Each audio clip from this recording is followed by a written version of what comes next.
The oil price is back to what it was before the Russian invasion of Ukraine. Over the past week, Brent crude has tumbled 30% from the highs seen on the 7th of March. Yesterday, the AA announced that based on current prices and the value of the rand, South Africans can expect to pay over R2 a litre more for petrol. This is a record increase. Why did the value of oil dip when the war is very much ongoing? And will it mean mercy at the petrol pump? Annabel Bishop is Investec's chief economist, and she joins us now for some insights and answers. Annabel, thank you so much for your time. We appreciate it. So the price of Brent crude dropping, what's caused that drop, and do you think it's likely to continue that way? Yes, hi. Look, I think it might be more illustrative to start off with what caused it to rise first, and then obviously look at the drop. And, you know, we obviously saw the oil price increase to about close to $130 a barrel. And why that's important is South Africa imports its oil. We're a key oil importer, and obviously we refine it, or we import petroleum products, and then of course we use them at the pump to fill up our motor vehicles.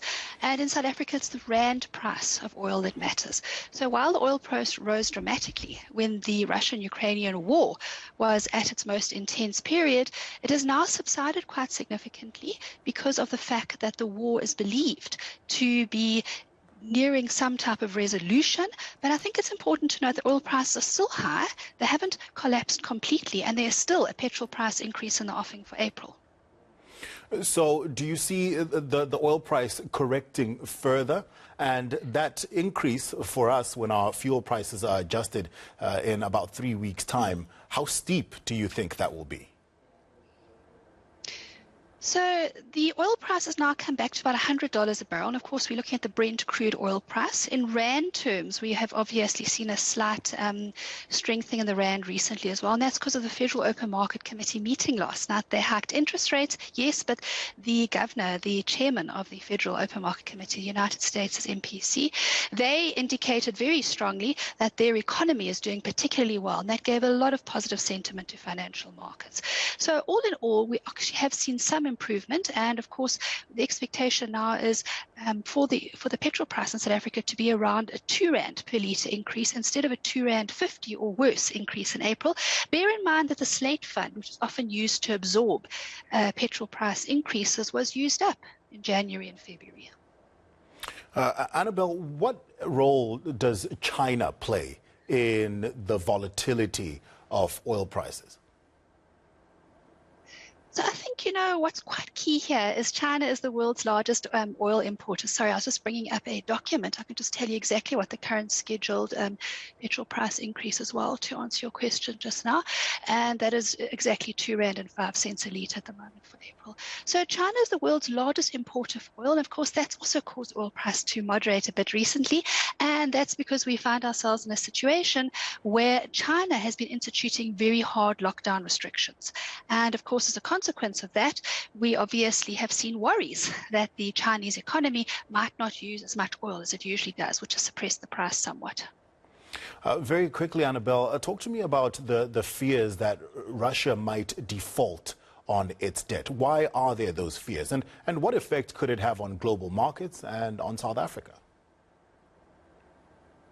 Yes, I think that's a very good point. So, you know, the Russian debt, a lot of it is in hard currency. In other words, the repayments for the debt needs to be in hard currency. And of course, with Russia embarking on the war and experiencing a lot of sanctions from around the world as a consequence of its invasion of the Ukraine, the problem is that it's not earning as much hard currency as it normally does, so it could battle to repay all its hard currency debt. Russia has said it's very willing to repay the debt in rubles, but of course the problem is that if some of the requirement is in hard currency, such as US dollars, then the country may find itself in default because it hasn't actually met the requirements, and that is to make hard currency interest payments. And if that happens, if we do see Russia defaulting on its debt from whatever metric is ascribed to it, then the implication is not expected to be as severe as it was in 1998. Globally, financial banks have a lower exposure to it. They only have an exposure of about 120 billion estimated by the IMF. So it's not expected to be a systemic risk through financial markets, and South Africa is not expected to see a very negative impact from a global financial crisis. But of course, there could be some risk off, and we may see a bit of rand weakness as a result.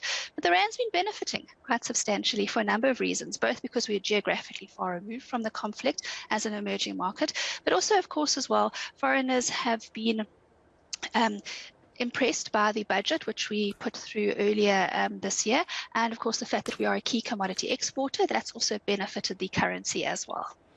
Annabel, lastly, what's your opinion on the sanctions that have been placed on Russia? Are they having the intended effect, or is Russia able to withstand the international isolation?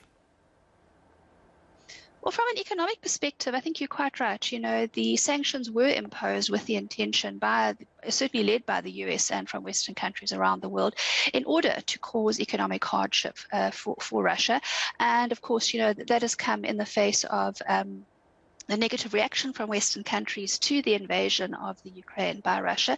So, you know, in terms of it having the effect, I think, you know, the point really is that Russia does have very substantial reserves, and of course it is a very resource-rich country.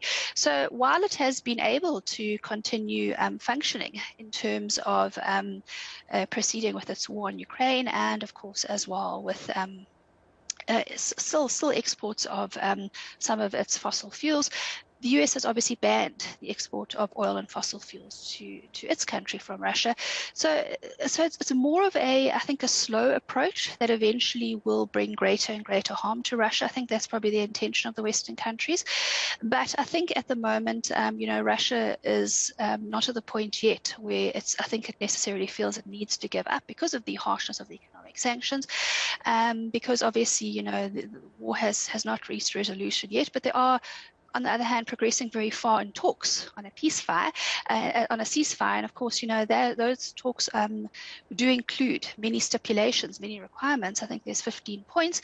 So I think it's one of these situations where we're just going to have to wait and see how this plays out. But yes, your point that you've made is correct. The intention was to try and cripple Russia economically, to cause that to be one of the factors why the war comes to an end. Annabel, thank you so much for your time. We appreciate it. Investec's Chief Economist, Annabel Bishop.